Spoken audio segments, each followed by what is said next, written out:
Yeah, but it's not perfection. Like, there's no such thing as perfection within the human body. Like, there's baselines to where we work from, but no one is the perfect specimen of the human body. No one is the optimal person.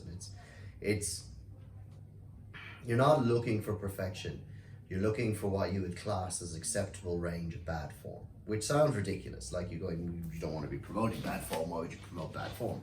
What you have to realize is lifestyle factors and lifestyle impacts are going to have a large factor in how we move and how we do things. You know, the vast majority of elite athletes retire not because of a traumatic injury, but because of the rigors of the sport.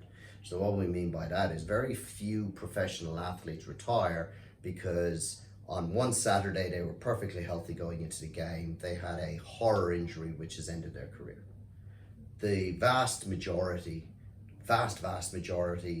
of elite athletes, and I would say well over 95% of athletes that retire from the sport retire because the demands and the rigors and the specific nature of the movements required to complete the sport over time wear out those particular areas, whether it be the connective tissues, the joint structures, and so forth. So we're not looking for perfection, because no matter what we do, you will never move in the perfect way. Lifestyle has too much role to play. Lifestyle has too much impact. It's the whole analogy of, you know, the movement a couple of years ago when everyone was like, oh, we should barefoot running, it works for the Kenyans, so we should all run barefoot. And it's 100% right. You look at biomechanics, our feet are designed to run without shoes on. The problem is you're 6 months old and you put in shoes.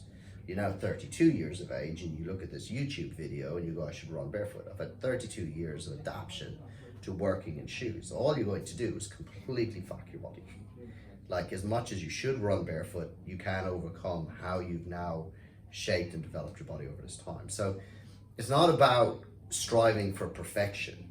It's about overcoming dysfunctional movements. And dysfunctional movements that create pain, discomfort, or inhibit our ability to perform the everyday actions that we want to do to be happy in life.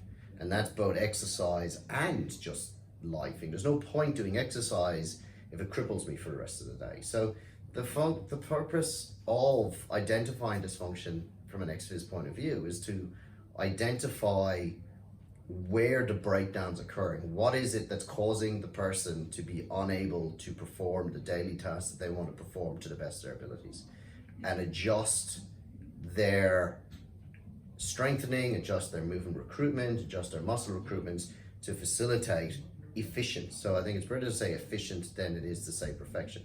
Our goal is to have efficient movement patterns so that we can do whatever you want to do without hurting yourself. Because that's what it all boils down to.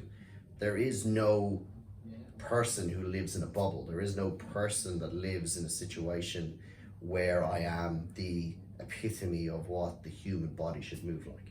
Because the reality of the situation is the second you start walking as a toddler, you start adjusting to your environment and you start adjusting to the stimulus that's given to you.